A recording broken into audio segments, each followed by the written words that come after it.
I'm Zvi Weiss, and it is my pleasure today to engage in conversation Lucy Aharish. Thank you very much. Good to have you here this evening, and we'll get right to the point. So my first question to you today is, how is it that you ended up growing up as the only Muslim family living in Dimona, a Jewish development town? What was that like? Okay, so I always, here it is. I always like to amuse with the idea that my father was looking for a certain job in a certain facility, but that according to foreign press has certain things that we are not allowed to talk about. He was looking for a job and he wasn't accepted, but this is a joke. He got a job at Eilat at the beginning, and then just one thing led to another. He started working in Eilat for a whole year, and then he got an opportunity to have a job in Dimona with a house and good salary and a car, something that Israel is not offering right now to people who are coming to work in the south of Israel. And he said, okay, I will stay there for 1 year, 2 years, 3 years max. And one thing led to another, and for the last 44 years, he has been living in Dimona. From all the places in Israel, he's been living in Dimona. Yeah. What was it like growing up there? Wow. Growing up in Dimona is one heck of an experience. I think looking back, I don't imagine myself growing up someplace else. There is something when you grow up in small places, such as Dimona, which is a small town in the periphery of Israel, that is... I remember the first time that I got to Channel 10 when I started my career in journalism, and I got there, and one of the anchors there, I don't know if you know, his name is Guy Zohar.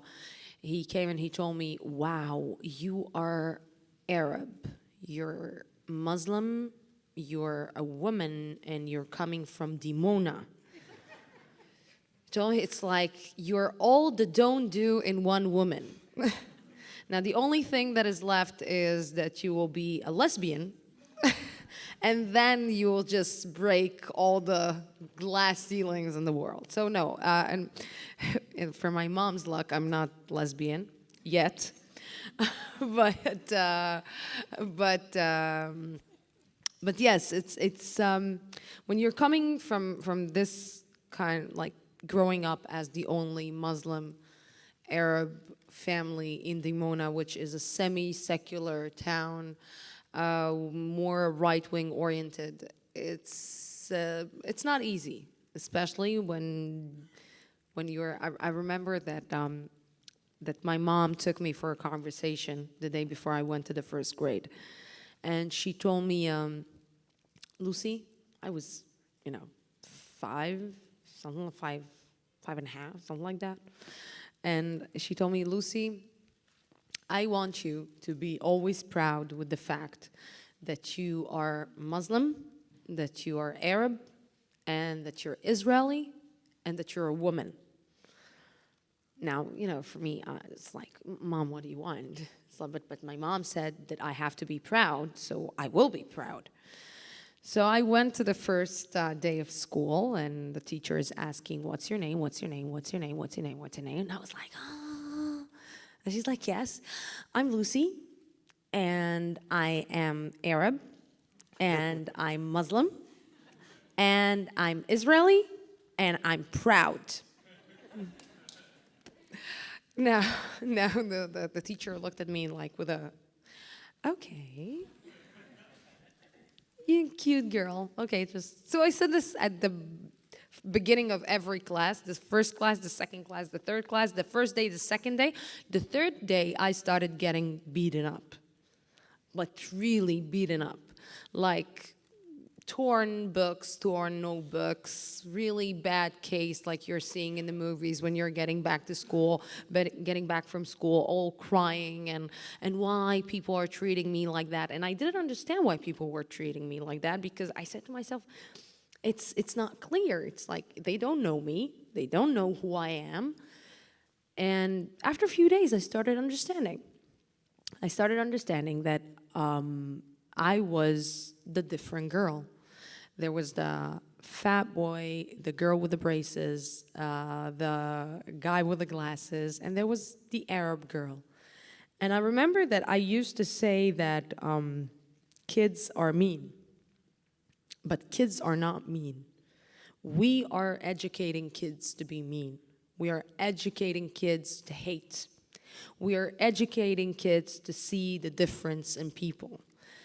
You know, none of the kids, I cannot imagine any baby that is getting out of his mom, like is being born, and the first thing that he thinks is, I hate Jews, or I hate Arabs, or I hate Muslims. I think that this is something that we are educating our kids to hate.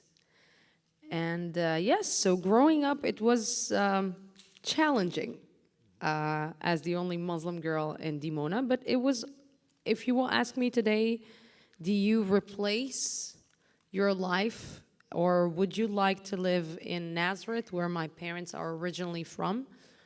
Not in a million years.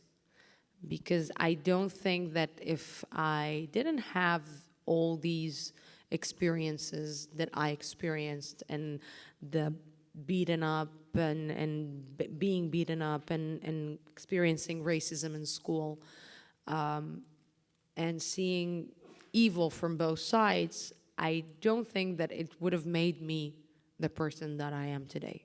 So definitely, definitely I'm blessed for growing up in this small town with a certain facility that we're not allowed to speak about. Absolutely, it's great. In the world I come from, we'd say you have quite the growth mindset.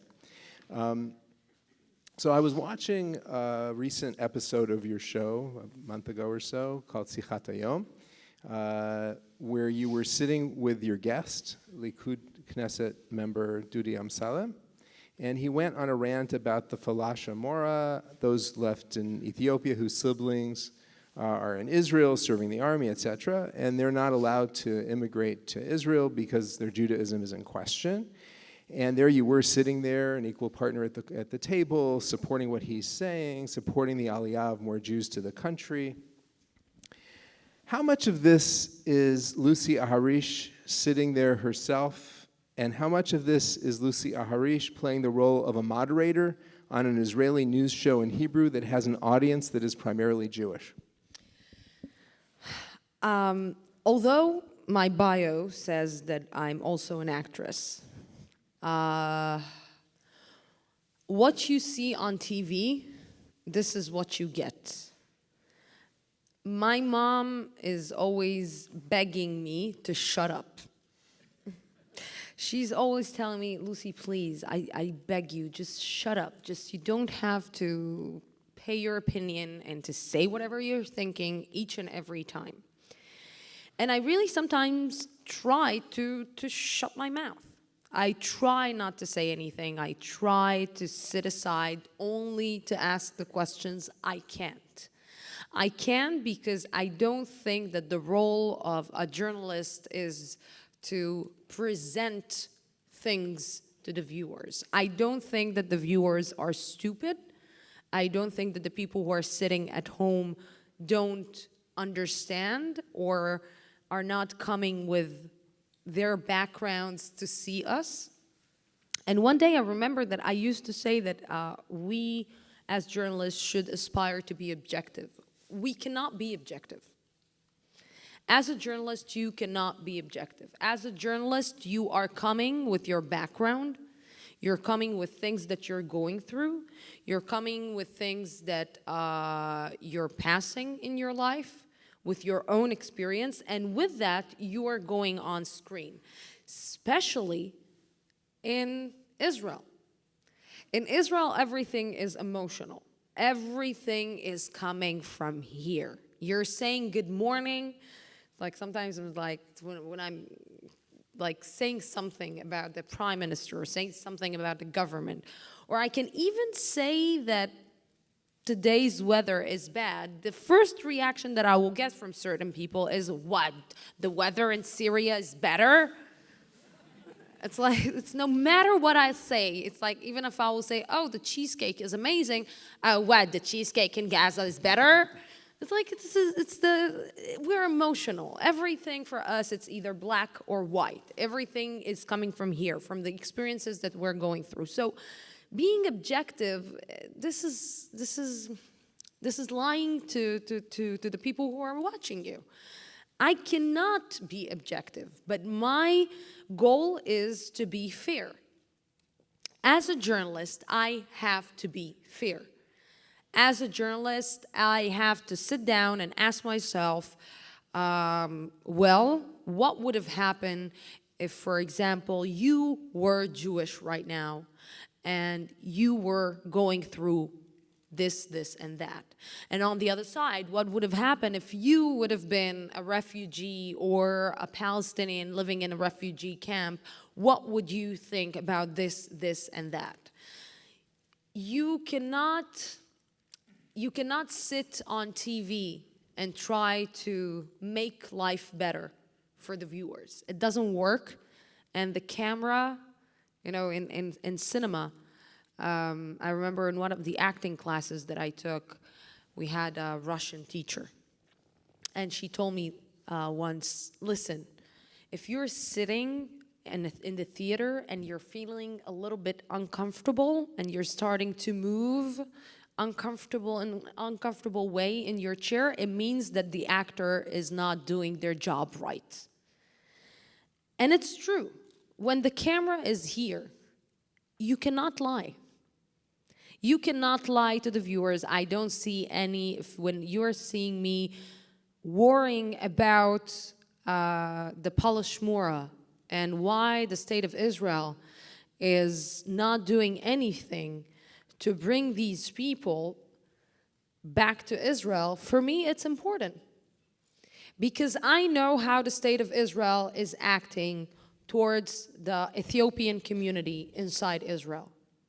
And I don't believe that the state of Israel, the Jewish state of Israel, can allow itself to be racist against its own people. You know, I'm always saying, you know what, just keep the Arab issue aside.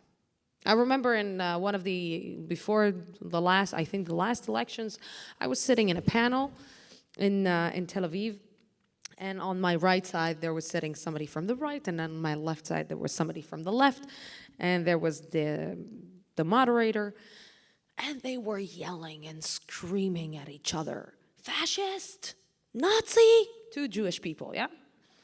Two Jewish men. Fascist, Nazi, traitor, you should not be here, you should go away, you should... And I was like, okay. And the moderator is asking me, Lucy, what do you think? And I was like, well, two Jewish people just called one another fascist and Nazi. And you people think that you have problem with Arabs and Muslims? Oh, first you need to handle your own issues and then start handling your problems with the Arabs. So when I'm looking at the Israeli society, I know that I'm looking at the Israeli society from outside. I have the, let's say, the plus to sit on a fence and look what is happening inside the Israeli society. And when I see racism, when I see a Jewish person being racist towards another Jewish person, this is something that I cannot understand. And me, as a minority living in Israel, I cannot accept. I cannot understand how come the Jewish people who were massacred and murdered in the Holocaust, in World War II, how come these people and the Jewish people are going to the Jewish land, reaching to their homeland, and after almost 70 years, they are allowing themselves to be racist against their own people. And about what? Because they are being racist towards someone that his color is different? This is something that I cannot digest. I cannot accept this as an Arab, as Muslim, as a minority Israeli living in Israel. I cannot accept the fact that a Jewish person is being racist towards somebody else. I cannot accept that. So, Lucy, I'm wondering though, I mean, I'm hearing kind of two different things from you. Maybe you'll correct me. I'm hearing from you on the one hand that you are yourself. On the other hand, right, you're Lucy. On the other hand, I'm hearing from you that you're an outsider and that when you're in the seat as a broadcaster, as a journalist, etc., that you're taking that objective. Not objective. I cannot be objective. I told you. I cannot be objective. It's impossible to be objective. I'm trying to be fair. Because of the issue, for example, of the Polish Mora, of the Ethiopian community, I'm going through this in the Israeli society. I know what it is to be treated in a racist way. I know, this is why it's driving me crazy. How come the Israeli Arabs are not collaborating hand in hand with the Ethiopian community to fight against racism? I cannot understand why these two societies are not working together. Because, you know, I can definitely tell you as a person, as an Arab woman, a Muslim Arab woman in Israel, that the situation and the racism towards the Ethiopian community is much, much worse than the racism against the Israeli Arab community. Much worse. And as a person who is sitting in this chair, I cannot shut up. It's like I cannot shut up when I am seeing all the wave of terror and sitting aside and not saying anything. I remember that I was here in Washington and I was in a tour and I saw, it was the beginning of the wave of terror, and I saw, you know, like music coming out of coffee houses and blues and soul music, and I was getting to my phone like pushes from all the websites, like another stabbing, another stabbing, another stabbing, another stabbing, and I said to myself, this is not normal. This is not normal that people are sitting here drinking coffee, which is normal, and in Israel, I'm receiving every half an hour and some kind of a news about a new stabbing. I remember just before I got on the plane, my mom begged me. She told me, I know that you're going back tomorrow to your show. Shut up. I don't want to hear you saying anything about this, because I got a lot of threats. I got a lot of death threats because I paid my opinion, because I cannot just stay aside and not say anything. And the next day, I was listening and we were talking about this, and I tried to stay aside. I tried to just listen to people and ask the questions, and I couldn't. And it got to a point where I exploded. I exploded because I am also a citizen of the state of Israel. I'm not only an anchor, I'm not only a journalist, I'm living this. We are living this in Israel. It's like when I'm here and I'm giving lectures, I'm explaining to people that you cannot judge what is happening in Israel if you're not living what is happening in Israel. If you are not living on a daily basis the terror attacks, the racism, the differences, every single thing that we are experiencing in Israel, you are not allowed to pay any opinion about it. And you are definitely not allowed to judge us. And for me, you know, yes, I cannot, what you see is what you get. Okay. Well, let me ask you this question in terms of seeing you and getting you. Yeah. So you were invited to come to this conference, the topic of which is Zionism from the perspective of Israelis and of Americans. You, as an Israeli Arab, what's your relationship with Zionism? I'm your gatekeeper. You know, I just started talking and I told you that I cannot understand how come a Jewish man or a woman are being racist towards another Jewish man or a woman. And unfortunately, right now in Israel, the situation is that we are talking all along every day about racism. Mizrahi Jews against Ashkenazi Jews, Jewish people against white against black, Orthodox against secular, Israeli Arabs against Israeli Jews and vice versa, Israelis against Palestinians. Everything is pro and against. And for me, there is, I see this, and I used to say that, you know, you have a problem with the word Zionism. The problem is that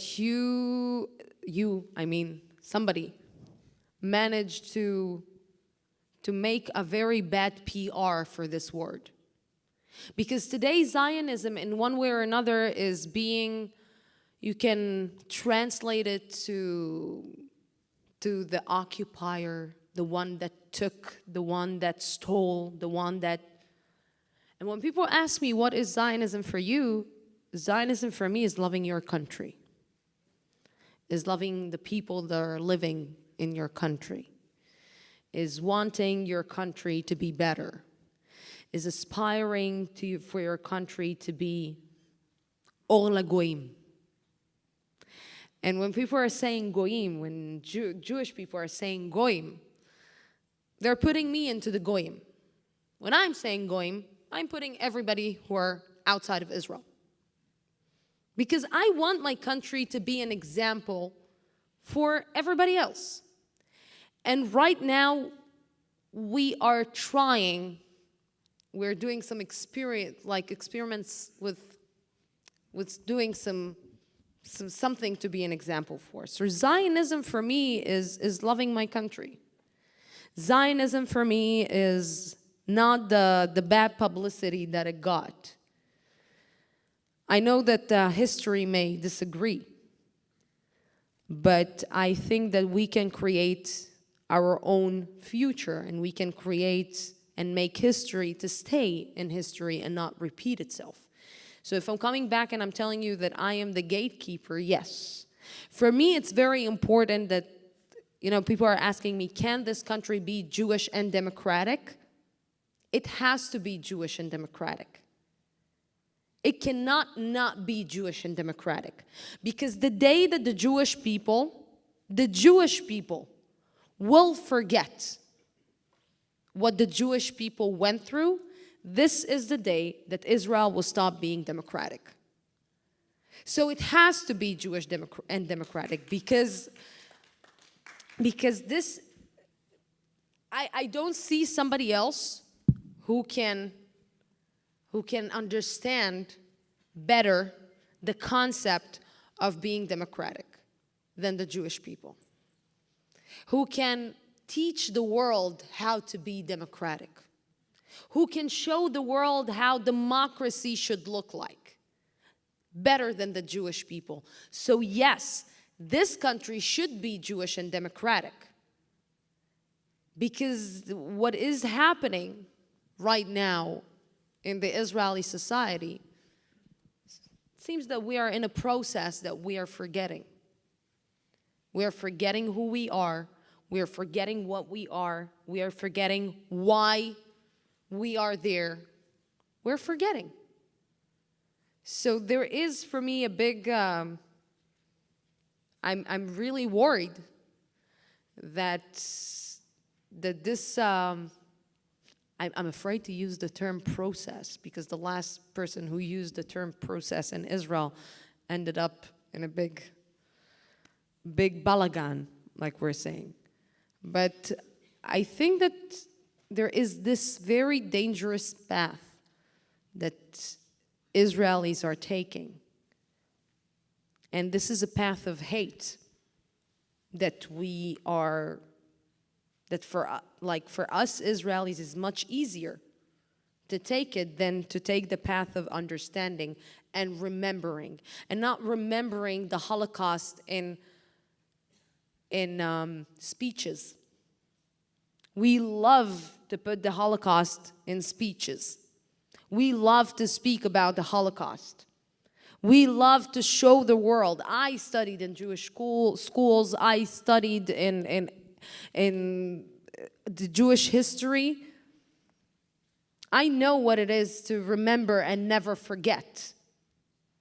So how come the Jewish people are forgetting so fast?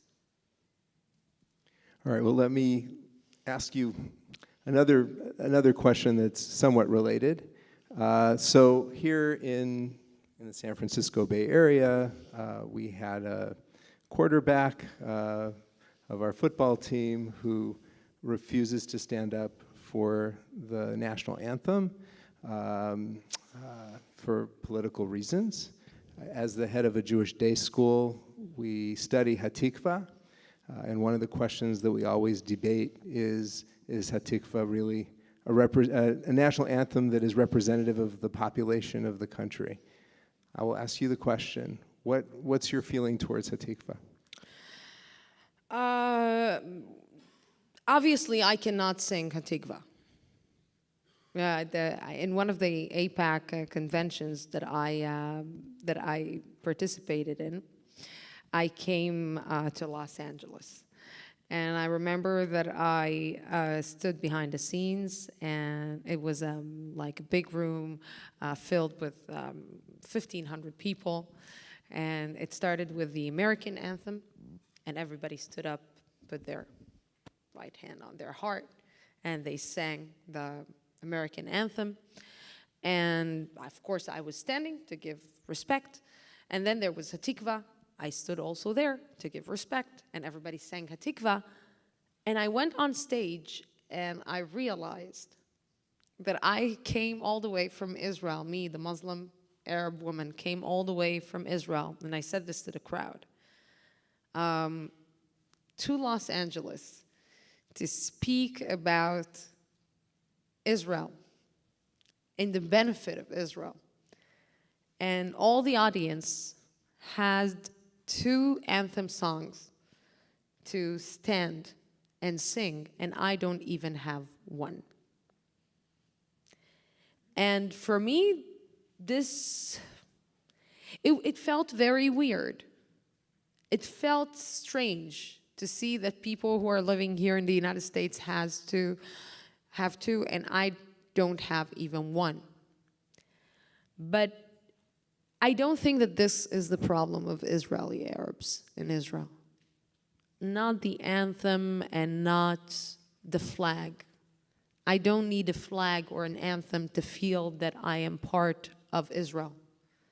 I don't need symbols to make me feel that I am part of my country, because it is my country, and I love my country.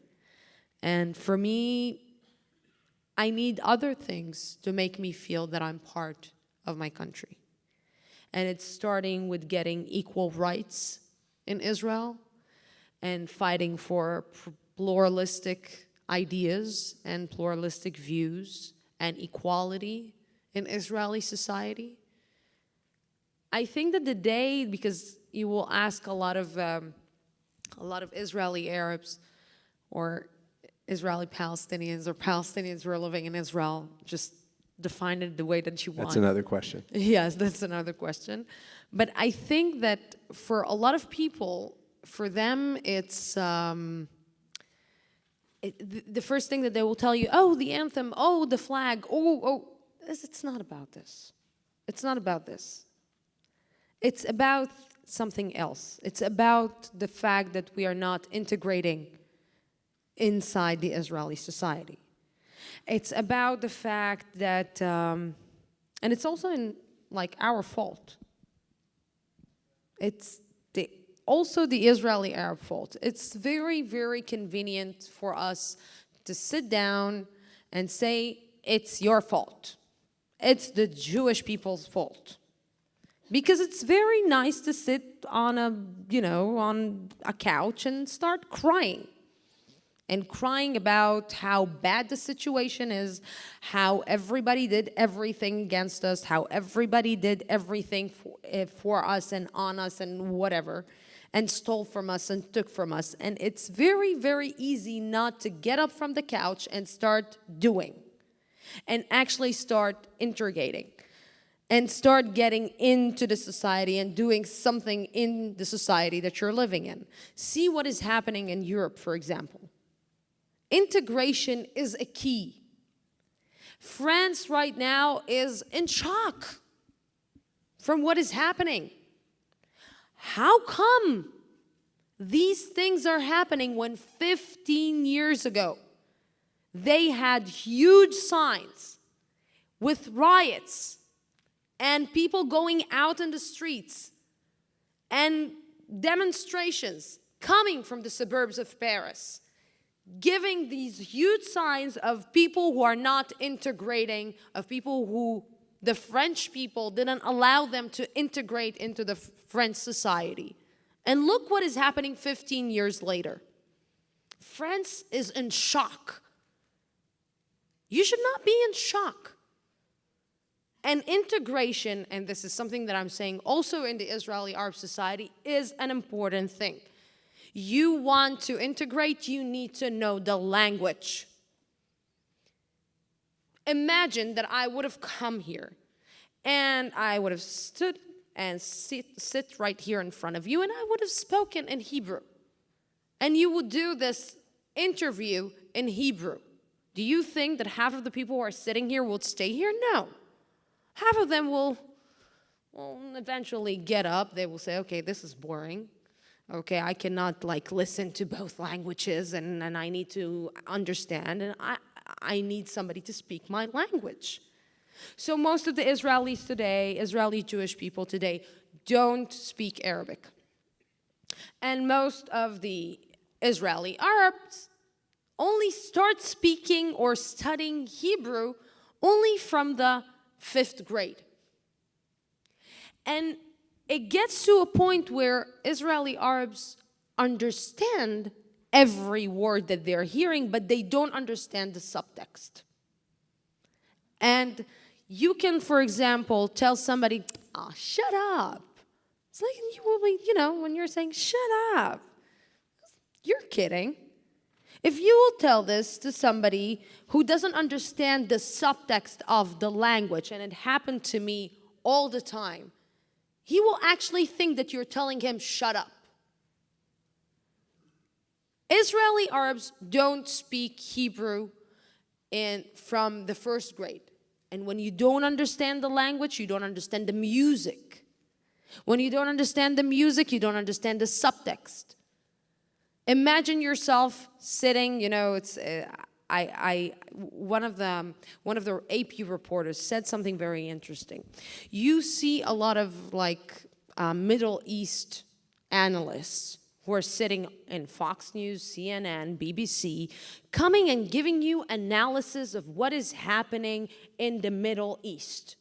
Now they're coming to Israel or to the Middle East, and they don't speak one word of Hebrew or Arabic.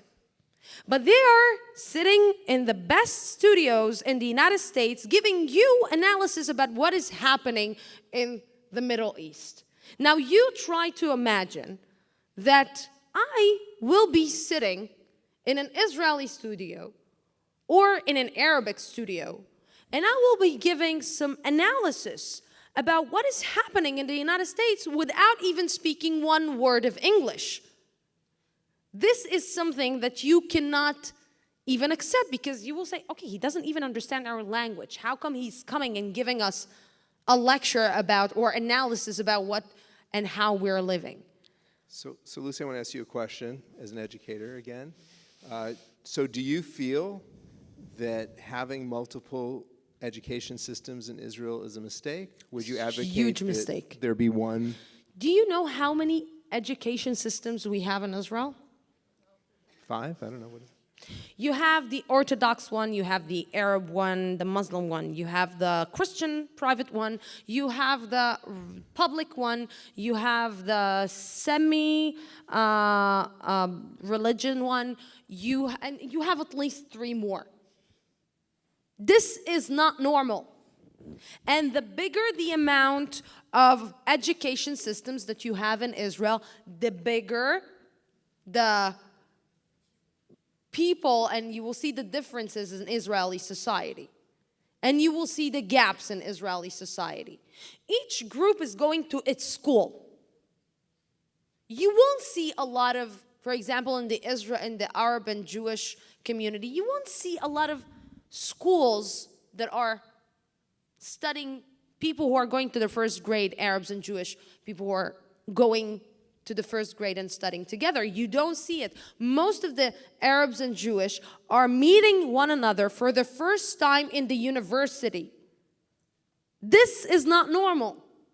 When 20% of the society is living in Israel, 20% of the society is Arab, how come they are only meeting one another when they are 18? Which stereotypes you want to start changing if they haven't met? You know, it's amazing. It's like, I get this all the time. Oh, are you? The question is amazing because people are asking me, so you are an Arab, or you are a Christian Arab? Do you understand how much racism there is in this question? It's like Arab is the Muslim Arab. He is like the less educated, the not so sophisticated, and the Christian Arab is the Arab that we can live with. Is the Arab that is like went to the universities, he's dressing in a nice way. And this just, it's like only to say Arab, it's like in Hebrew we're saying at Arabia or at Arabia Notzriya. And this question says it all. It says everything. But what about, asking the Arab population of Israel to be part of an Israeli Jewish, would you envision this education system being Jewish in particular? Or like what would be a unified school system? A school that you will see in the first grade the same amount of Jewish and Arab, or at least the same amount of percentage that they are in the society. So like some of those experimental schools that exist right now in Israel. And I don't see that, and I don't understand how do you want to understand something about the Orthodox Jewish schools or society or the way that they're living if they are living in their own world? They're living in their own systems. They're living in their own schools. So Lucy, do you sometimes feel like you're a freak circus act being paraded around the world right now as the one Arab Israeli who's on board with a version of the Israeli narrative? How representative is your voice of the voice of Arab Israelis? Sometimes. All the time. I think it's very representative, but I think that the only problem is, which for me is not a problem, is that I have this. I have a microphone. I have a microphone, I can yell, I can scream, I can say and get the dirty laundry out. And it's not easy to take out the dirty laundry from your own society. Nobody wants to see their own dirty laundry outside. Nobody wants to hear that the Israeli Arab community, nobody from the Israeli Arab community wants to hear that we as an Arab community not doing enough also to integrate into the Israeli society. That we are not doing our best to actually be part of this country. And I'm not saying that there are no forces in the Israeli society that are coming and telling you, you are not part of it. There are a lot of forces, a lot of people that are coming and saying, Arabs are not part of what is happening here in Israel. But instead of, going and taking your head down of racist people, and we should be raising our heads up, and we should start doing something for ourselves. It's not possible that the Israeli Arab community in Israel is still dealing with honor killing. It's not normal. It's not normal that in 2016 women are being murdered in Israel only because they decided to marry the person that they love, or because they decided to go out to work or to study or to live by themselves. This is something not normal. It's not normal that in 2016 I can hear some leaders in the Arab society saying, oh, we don't have gay people. Muslims don't have gay people. This is being either stupid or idiot.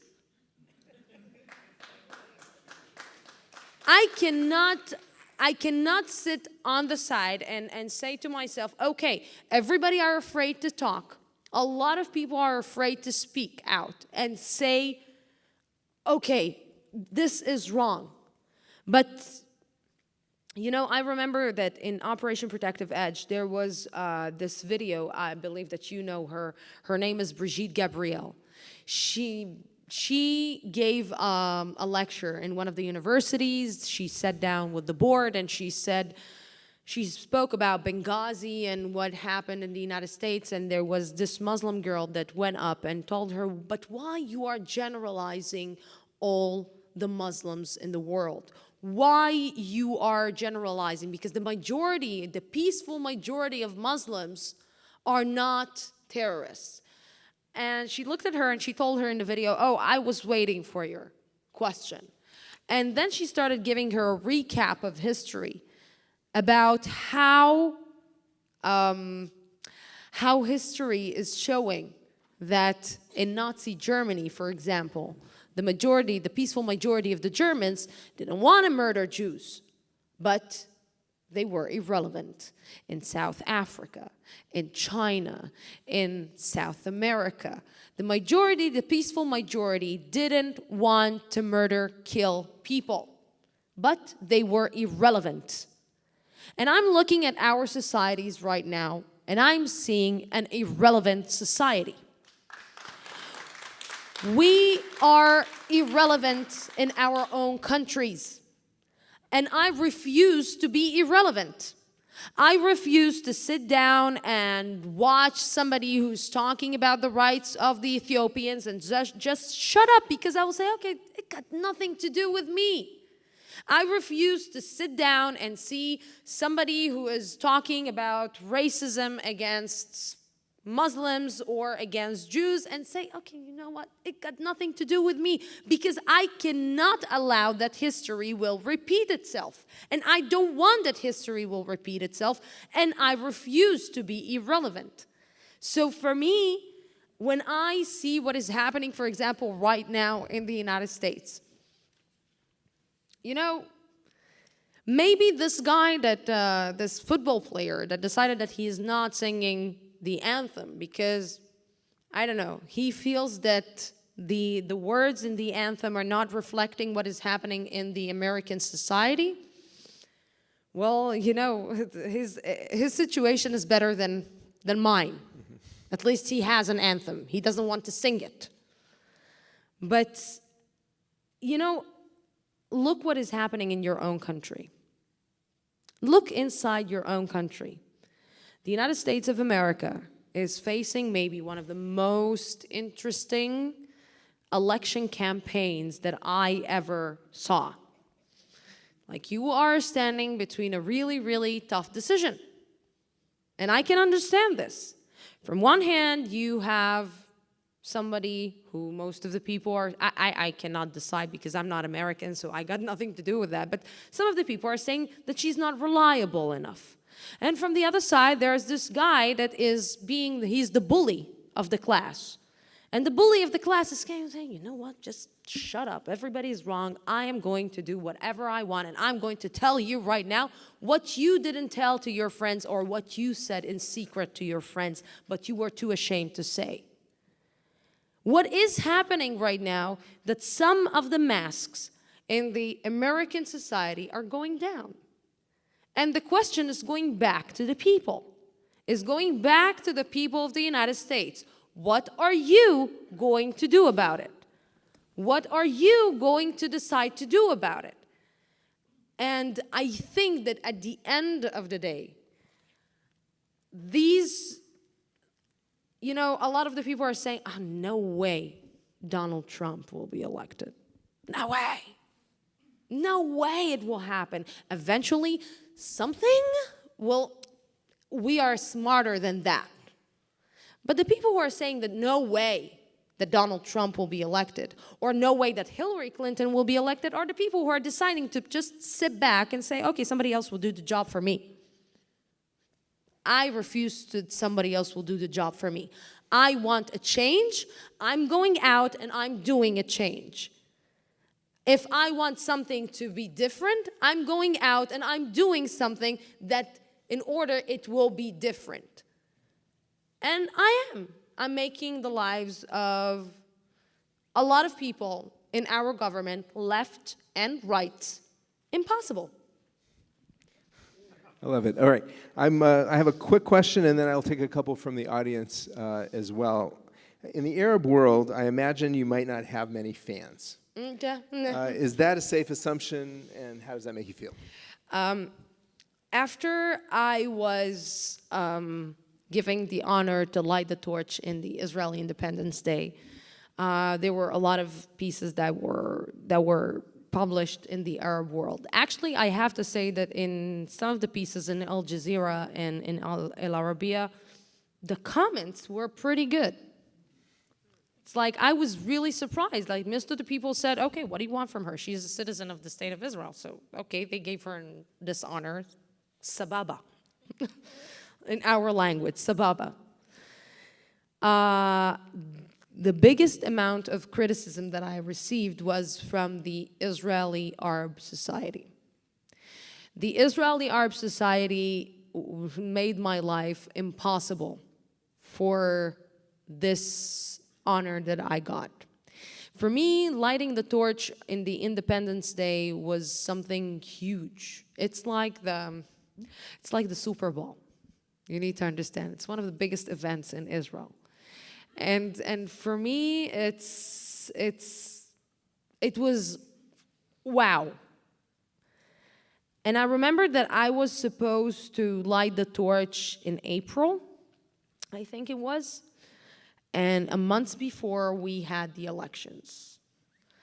And I remember that the night of the election, I was supposed to go on air for 5 hours. And 2 hours before, the Prime Minister went with this amazing video saying that the Arabs are going on buses to vote. I remember watching this video like 5 times. I couldn't believe what I was hearing. It was surreal. The video was surreal. It's like seeing the Prime Minister, behind him the map of Saudi Arabia. The Arabs are going on buses to vote. The government of the right wing is in danger. Go and vote. It's like living in a movie, really. It's amazing. And I remember that some of the people that were working with me, some of the Arab people that were working with me, my colleagues, came and told me that day, Lucy, how in the name of God you are going to go on that stage and say the phrase, the sentence for the glory of the state of Israel, when the Prime Minister just said that you are not part of this state. He said literally that you are the enemy, and you going to vote is not a legitimate thing. And I have to tell you that throughout the process, and since the day that I got the phone call that I'm going to light the torch, which was one of the happiest days of my life, I didn't even rethink it once until that day. And I asked myself how in the name of God I'm going to go on that stage and say for the glory of the state of Israel when my prime minister, and whether I like it or not, he is my prime minister. He's not somebody else's prime minister. He's mine. He's not only the Jewish people prime minister. He is the Israeli prime minister. And my prime minister just said, in other words, that I am the enemy. And I remember that I remembered my best friend. When I was in high school, I used to get into school, and every day there was a graffiti on the wall. Lucy, filthy Arab, get out of here. We don't want Arabs in our school. We don't want Muslims in our school. And for months and months and months, these graffitis just appeared. And we were looking in the school who the person that wrote them. One day my mom told me, Lucy, maybe it's your best friend. And I told her, Mom, no way. It's like, what are you talking about? My best friend. She's like, we have like sleeping overs. It's like, and you know, you moms have this tendency to put things into our minds and it stucks. It just stays there. So I went one day and I had a history exam. And she went out and she finished the exam. She begged to get out of the class. And because I was an investigative journalist back then, I saw her getting out with like this thick pen. She went outside and I finished the exam and went after her. And when I got to after months,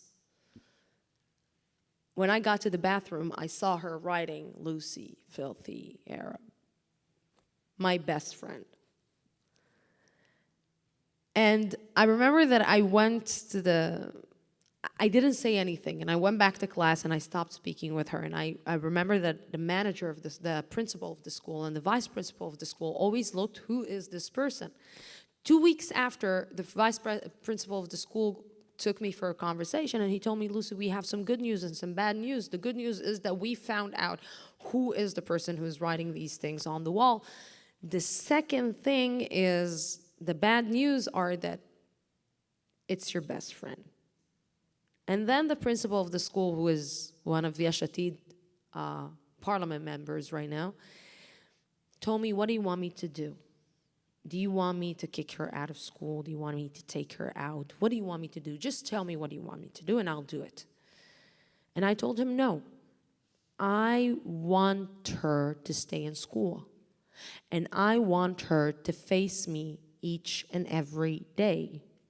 And I want her to face her best friend and what she's done each and every day, and to see my face each and every day. So when I decided to go on that stage that day, when I remembered my best friend, part of this was to go on that stage with all the proud that I'm feeling towards this country and pride that I'm feeling of being Israeli, and to stand up in front of the Prime Minister and to tell him in a certain way, I am not a victim. I am not apologizing for who I am. I'm not apologizing for the fact that I'm Muslim. I'm not apologizing for the fact that I'm Arab. I'm not apologizing for the fact that I am Israeli. And I'm not a victim.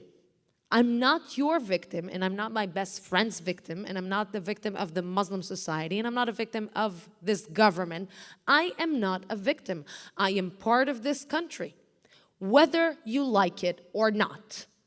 And you are my prime minister, whether you like it or not. Thank you, Lucy. There's a question.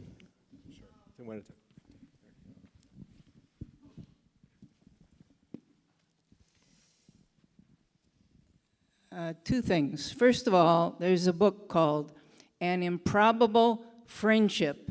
The remarkable lives of Israeli Ruth Dayan, that's the wife of Moshe Dayan, and Palestinian Ramona Tawil, she's the mother-in-law of Arafat. They were friends for more than 30 years, locating and supporting women mostly who would do handicrafts to make money for their families. And what I just want to give you 5 words that will empower you, not as a gatekeeper, but as somebody who can actually do something, and that is to say to people, what are you afraid of? Ask. When the people actually really understand what they are each afraid of, then through economic partnerships, problems can be solved. I think people are afraid of something that they don't know. We are living in the same country, we're living together, but we don't actually know each other. Exactly. And when you don't understand the language, I remember that when I'm getting into schools and I'm giving lectures and I'm starting to speak in Arabic in the schools, and I'm asking the kids, شو أخباركم كيف أنتوا كل شيء تمام? And I see the kids like, and I'm asking them, what did I just tell you? And they're like, oh, you said that you're going to kill us and murder us all. And I know, how come you got to this conclusion? Because you have a scary language. When kids are always used to hear Arabic in a negative aspect, of course they will be afraid. When I am in Tel Aviv and I'm a well-known figure and I'm sitting in a coffee house in Tel Aviv and I'm picking up the phone and I say, يما شو الأخبار كيف أنت كل شيء تمام? I'm seeing like people in Tel Aviv doing. And this is Tel Aviv. And sometimes I do say Allahu Akbar and I'm not exploding after it. It happens. It happens when you're saying Allahu Akbar and something bad doesn't happen right after. And people are used to these stereotypes. People are used to these things that are happening because they don't understand, they don't know. So yes, when people don't know, they are afraid. All right. First of all, thank you for coming and for sharing all your stories and for being so courageous. I admire you. I've learned a lot about you. I feel that I'm a little bit still in the dark about the trends in the Arabic community because, if anything, I was convinced that you're very different and have very different experience. So if you can say a little bit about the Arabic community and the trends, that are there so that you can help us, build the bridge and understand them. Thank you. Can I blow your bubble? There are no trends in the Arab society. You will find the same people that are sitting next to you right now thinking the same way also in the Arab society.